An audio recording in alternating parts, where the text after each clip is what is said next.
Welcome friends. स्वागत है आपका हमारे चैनल राज टाइपिंग सेंटर में। आज हम बात करेंगे बेल्ट्रॉन डीओ के बारे में। ठीक है, तो जैसा कि बेल्ट्रॉन डीओ का सिलेबस आ चुका है और उसके सिलेबस में जो पहला टॉपिक है वो है ऑर्गेनाइजेशन ऑफ कंप्यूटर। ठीक है, अब इस सिलेबस के अनुसार आपको ऑर्गेनाइजेशन ऑफ कंप्यूटर में पढ़ना है माउस, कीबोर्ड और जनरेशन ऑफ कंप्यूटर के बारे में, यानी कि फंडामेंटल ऑफ कंप्यूटर। ठीक है, तो आज मैं आपको यहाँ बताने जा रहा हूँ माउस और कीबोर्ड के फंक्शन के बारे में। ठीक है, जैसे कि बहुत सारे क्वेश्चन प्रीवियस ईयर में पूछ चुके हैं। तो चलिए क्लास को आगे बढ़ते हैं। लेकिन क्लास को आगे बढ़ाने से पहले अगर आप मेरे चैनल पर नए हैं तो प्लीज़ मेरे चैनल को सब्सक्राइब कर लें, और अगर मेरा ये वीडियो आपको अच्छा लगे तो प्लीज़ इसे लाइक शेयर कमेंट करना ना भूलें। ठीक है, चलिए तो आगे चलते हैं माउस के बारे में। ठीक है, तो देखिए माउस में दो क्लिक होते हैं। ठीक है, या दो बटन कह सकते हैं, पहला लेफ़्ट बटन और दूसरा राइट बटन। ठीक है, तो पहले बटन जो होता है लेफ़्ट की उसको प्राइमरी की कहा जाता है, क्योंकि प्रायः सबसे ज़्यादा इस्तेमाल होने वाला जो क्लिक है वो है लेफ़्ट क्लिक ही। ठीक है, इसलिए इसको प्राइमरी की कहते हैं। और एक है सेकेंडरी की, जिसको कि कहते हैं राइट की या राइट बटन। ठीक है, बीच में एक चक्का नुमा व्हील लग होता है जिसको कहते हैं स्क्रॉलर की या स्क्रॉलर बटन भी कह सकते हैं उसको। ठीक है, अब देखिए माउस का जो इन्वेंट हुआ था वो किया गया था डगलस एंगलबर्ट्स के द्वारा। ठीक है, स्टैंडर्ड रिसर्च इंस्टीट्यूट में 1963 में। ठीक है, देखिए लिखा हुआ है it is also called pointing device, है ना, इसको पॉइंटिंग डिवाइस भी कहा जाता है। ठीक है, और इससे बहुत सारे क्वेश्चन हैं आपके प्रीवियस ईयर के क्वेश्चन में। ठीक है, अब देखिए यहाँ पर मैंने कुछ पॉइंटिंग सिंबल दिखा दिया। यहाँ पे देखिए इस तरह का पॉइंटर जब बनेगा आपको, इसको कहते हैं माउस पॉइंटर। और जो नीचे देख रहे हैं ये वाला जो सिंबल देख रहे हैं इसको कहते हैं वेटिंग सिंबल, यानी कि जब आपका कंप्यूटर बिजी होता है तो वो इस तरह का सिंबल आपको दिखाएगा। ठीक है, अब देखिए कुछ माउस से रिलेटेड टर्म्स हैं। जैसा कि यहाँ देख रहे हैं क्लिक है, it mean use the left button of mouse, यानी कि माउस का जब आप लेफ़्ट बटन इस्तेमाल करते हैं तो उसको क्लिक कहा जाता है। Right click, it means use the right button of mouse, यानी कि जब राइट बटन इस्तेमाल करते हैं माउस का तो उसको राइट क्लिक कहा जाता है।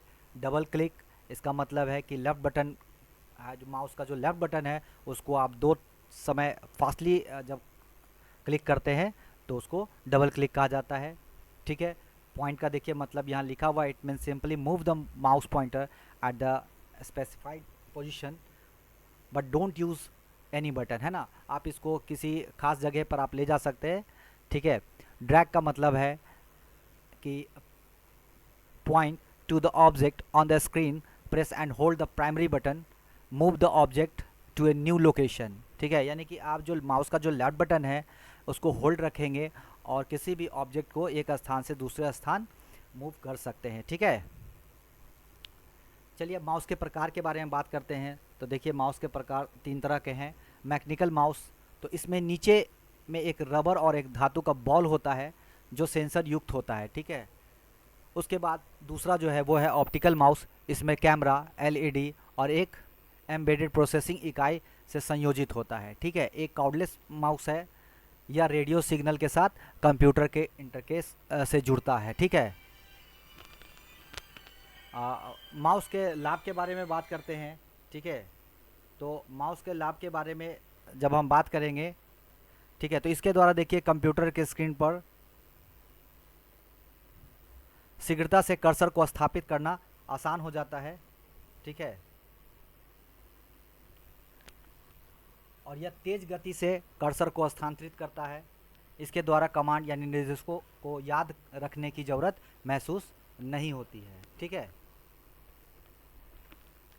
चलिए अब देखिए मैंने यहाँ पे आपको कीबोर्ड का इंटरफेस दिखा दिया है। तो कीबोर्ड के बारे में जानना आपको बहुत ही ज़रूरी है, क्योंकि प्रीवियस ईयर का क्वेश्चन जब मैं आपको दिखाऊंगा तो आप देखेंगे कि उसमें बहुत सारे क्वेश्चन जो है वो कीबोर्ड से लिए गए हैं। ठीक है, तो चलिए बात करते हैं कीबोर्ड के बारे में। तो देखिए सबसे पहले तो कीबोर्ड का जो स्वरूप है देखिए यहाँ पर मैंने दिखा दिया है।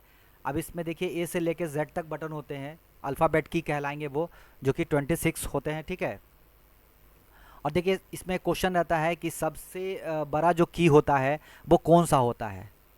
तो देखिए यहाँ सबसे बड़ा जो की होता है वो होता है स्पेस बार। ठीक है, और भी इससे क्वेश्चन बनते हैं कि जो स्टैंडर्ड कीबोर्ड होता है उसमें नंबर ऑफ की कितने होते हैं, है ना, यानी कि कुंजियों की संख्या कितनी होती है। तो देखिए स्टैंडर्ड कीबोर्ड में जो कुंजियों की संख्या होती है वो होती है 104, ठीक है। अब देखिए यहाँ पर मैंने दिखाया है शिफ्ट कंट्रोल और अल्ट तीनों को कहते हैं मॉडिफायर की, ठीक है। तो इसको मॉडिफायर की इसलिए कहते हैं कि जब आप अल्ट के साथ F4 बटन प्रेस करते हैं तो कोई भी प्रोग्राम आपका बंद हो जाता है। कंट्रोल के साथ आप ए दबाते हैं, बी दबाते हैं, तो सभी के साथ क्या होता है, कुछ ना कुछ फंक्शन काम करता है। जैसे कंट्रोल ए दबाते हैं तो ऑल सिलेक्ट होता है, कंट्रोल बी दबाते हैं तो बोल्ड होता है। अब देखिए यहाँ शिफ्ट, तो शिफ्ट के का इस्तेमाल क्या है, तो जैसे मान लीजिए जो ए होता है तो बाय डिफ़ॉल्ट जो कीबोर्ड होता है वो स्मॉल लेटर में ही टाइप होता है। जब उसको कैपिटल करना होता है तो हम शिफ्ट बटन को होल्ड करके तब किसी की को प्रेस करते हैं तो वो कैपिटल हो जाता है, ठीक है। अब देखिए यहाँ टैब है, तो टैब से भी क्वेश्चन रहता है कि जब हम टैब का इस्तेमाल करते हैं कीबोर्ड से तो बाय डिफ़ॉल्ट जो उसका स्पेस होता है वो कितना होता है, ठीक है। तो देखिए बाय डिफ़ॉल्ट जो उसका स्पेस होता है वो होता है 0.5, ठीक है। अब देखिए यहाँ पर इंटर की है, तो इंटर की का इस्तेमाल हम लोग करते हैं लाइन को ब्रेक करने के लिए, या कह सकते हैं पैराग्राफ चेंज करने के लिए, ठीक है, या किसी प्रोग्राम में इंटर करने के लिए भी किया जा सकता है, ठीक है।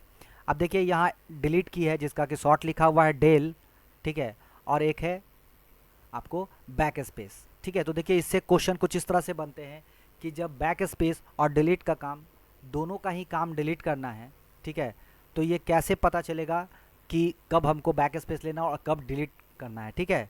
तो देखिए इसका आंसर होता है कर्सर के पोजीशन पे, यानी कि अगर आपका कर्सर का पोजीशन टेक्स्ट के राइट साइड में है और लेफ्ट साइड का इरेज करना है, तो ठीक है, इससे भी क्वेश्चन रहता है कि जब किसी टेक्स्ट को बाईं ओर मिटाना हो, है ना, मिटाना हो तो किसका इस्तेमाल करते हैं, बैक स्पेस या डिलीट का, या दो ऑप्शन आपको और बने रहेंगे।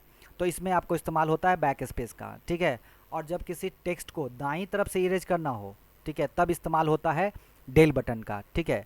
अब देखिए यहाँ up arrow, down arrow, right arrow और लेफ्ट एरो, इसको कहते हैं कर्सर कंट्रोलर की। तो ये क्या करता है, ये हमारे कर्सर को कंट्रोल करता है, इसलिए इसका नाम कर्सर कंट्रोलर की है। अब देखिए प्रीवियस ईयर में क्वेश्चन पूछे थे कि कीबोर्ड में नंबर ऑफ फंक्शन की कितना होता है। तो देखिए यहाँ पर नंबर ऑफ फंक्शन की 12 है, F1 से लेकर F12। मैं इसके आगे आपको डिटेल्स बताऊंगा F1 से लेकर F12 तक का क्या क्या उपयोग है, ठीक है। बात करते हैं स्केप की जो लिखा हुआ है ESC स्केप, यानी जब कोई अनवांटेड प्रोग्राम आपका खुल जाता है उससे बाहर आने के लिए आप स्केप की का इस्तेमाल कर सकते हैं, ठीक है।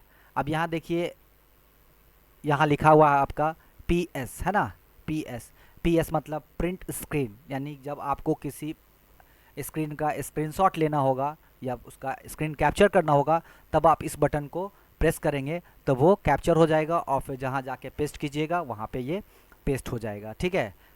अब देखिए बात करते हैं न्यूमरिक की, तो न्यूमरिक की दोनों तरफ होता है, एक दाईं तरफ और एक कीबोर्ड के ऊपर में। तो इसमें भी क्वेश्चन रहता है कि जो न्यूमरिक की होता है वो कितना होता है, ठीक है। तो 0 से लेके 9 तक होता है मेरा न्यूमरिक की, जो कि उसकी संख्या हो गई 10, ठीक है। अब लेफ्ट साइड राइट साइड में आइए, तो यहाँ देखिए LL बटन है, यानी कि नम लॉक।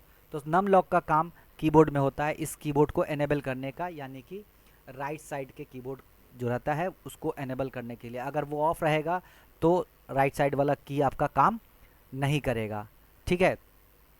चलिए यहाँ देखते हैं लिखा हुआ है HM और यहाँ लिखा हुआ है एंड, होम की और एंड की, यानी कि जब किसी टेक्स्ट में आप लास्ट में हो और आपको शुरू में जाना हो स्टार्टिंग में तो होम की प्रेस करते हैं, ठीक है।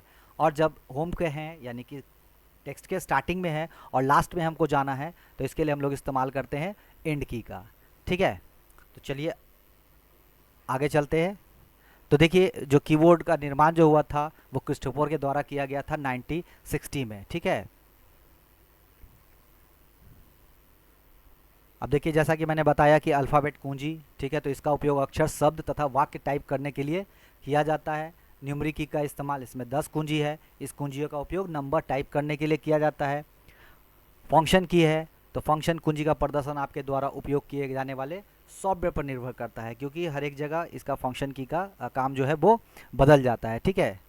तो देखिए जैसा कि मैंने बताया था कि मैं फंक्शन की के बारे में बताऊंगा, तो देखिए यहाँ पर मैं चार्ट आपको दिखा रहा हूँ। तो देखिए जो F1 बटन है, F1 वो प्रोग्राम के हेल्प स्क्रीन को खोलने के लिए किया जाता है, यानी अगर आप किसी एप्लीकेशन पे काम कर रहे हैं और उसका हेल्प मेनू आपको खोलना है तो इसके लिए आप F1 बटन को प्रेस करेंगे तो हेल्प स्क्रीन आ जाएगा आपका, ठीक है। अब देखिए यहाँ पर F2 बटन है, तो F2 बटन फाइल या फोल्डर को एडिट कर नाम बदलने के लिए किया जाता है, ठीक है। F3 फंक्शन का जो इस्तेमाल होता है वो होता है एप्लीकेशन में सर्च फीचर ओपन करने के लिए।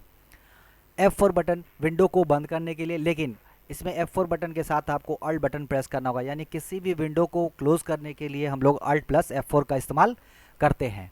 F5 ये तो बखूबी आप लोग जानते होंगे, रिफ्रेश करने के लिए इसका इस्तेमाल होता है, ठीक है।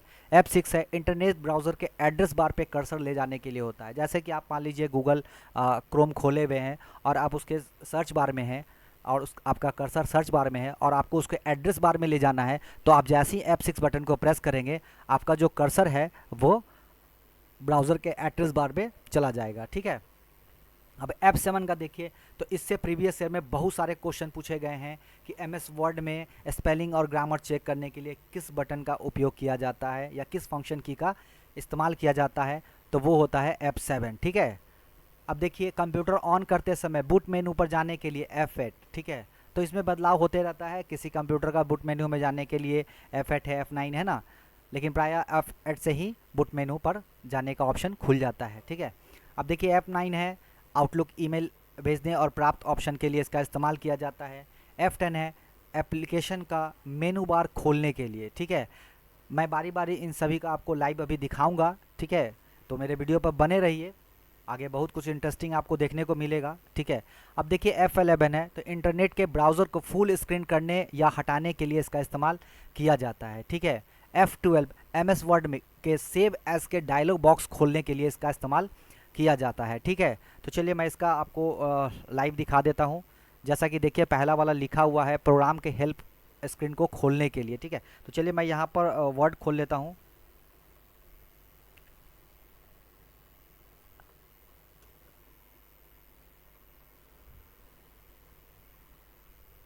अब देखिए जैसे ही मैं F1 प्रेस करता हूँ तो देखिए राइट साइड में जो मेरा है वो हेल्प मेनू खुल रहा है, ठीक है। चलिए अब आगे चलते हैं। F2 फाइल या फोल्डर को एडिट कर नाम बदलने के लिए, चलिए तो इसके लिए हमको डेस्कटॉप पे जाना होगा। एक यहाँ से मैं न्यू फोल्डर ले लेता हूँ, ठीक है। अब देखिए न्यू फोल्डर में यहाँ सेलेक्ट किया हुआ है, इस फोल्डर को सेलेक्ट किए और जैसे ही आप F2 बटन को प्रेस कीजिएगा तो देखिए यहाँ पर एडिट का ऑप्शन खुल गया। अब यहाँ आप फोल्डर को कोई नाम दे सकते हैं, ठीक है। तो F2 बटन भी मेरे ख्याल से समझ गए होंगे। चलिए बात करते हैं F3 का। एप्लीकेशन में सर्च फीचर ओपन करने के लिए F3 बटन का प्रयोग करते हैं, ठीक है। तो यहाँ F3 बटन का उपयोग करेंगे तो देखिए सर्च फीचर आपका यहाँ पे खुल जाएगा, ठीक है। तो अब बात करते हैं F4 की, तो विंडो को क्लोज करने के लिए, जैसा कि अभी मेरा वर्ड खुला हुआ है और जैसे ही हम अल्ट के साथ F4 बटन प्रेस करेंगे तो देखिए ये वाला विंडो जो है मेरा वो क्लोज हो चुका है, ठीक है। अब आते हैं F5, तो रिफ्रेश करने, इसको तो दिखाने की ज़रूरत ही नहीं है। अब F6 है इंटरनेट ब्राउज़र के एड्रेस बार पर कर्सर ले जाने के लिए। तो चलिए यहाँ पर पहले इंटरनेट ओपन कर लेते हैं, चूँकि सॉरी मेरे में इंटरनेट अभी लोड नहीं हुआ है इसलिए मैं दिखा नहीं सकता हूँ। तो चलिए यहाँ बात करते हैं F12 के बारे में, है ना। F12 MS वर्ड के सेव एज डायलॉग बॉक्स खोलने के लिए, ठीक है। तो चलिए MS वर्ड खोल लेते हैं और जब इसको हमको सेव एज करना है तो हम F12 को प्रेस करेंगे, ठीक है। तो देखिए सेव एज के लिए यहाँ पर ऑप्शन मेरा खुल चुका है, ठीक है। तो मेरे ख्याल से आप इतना समझ गए होंगे। तो अब आगे बढ़ते हैं। ये सब सारा मैंने आपको बता दिया, बैक स्पेस डिलीट की, ठीक है, सभी के बारे में। अब देखिए यहाँ ये जो देख रहे हैं USB, इसको भी समझ लीजिए। USB का फुल फॉर्म होता है यूनिवर्सल सीरियल बस, है ना। इसको फ्लैश ड्राइव भी बोला जाता है। अब देखिए इससे भी क्वेश्चन बन सकते हैं कि पावर बटन का जो सिंबल होता है वो किस तरह का होता है। तो 4 ऑप्शन आपको दिए जाएंगे जिसमें से आपको ये सिंबल याद रखना है कि पावर बटन का सिंबल जो होता है ये होता है, ठीक है। तो आज की क्लास के लिए इतना ही। नेक्स्ट क्लास में मैं नेक्स्ट टॉपिक पढ़ाऊँगा, जनरेशन ऑफ कंप्यूटर। तब तक के लिए इसको पढ़िए, याद कीजिए, ठीक है। धन्यवाद।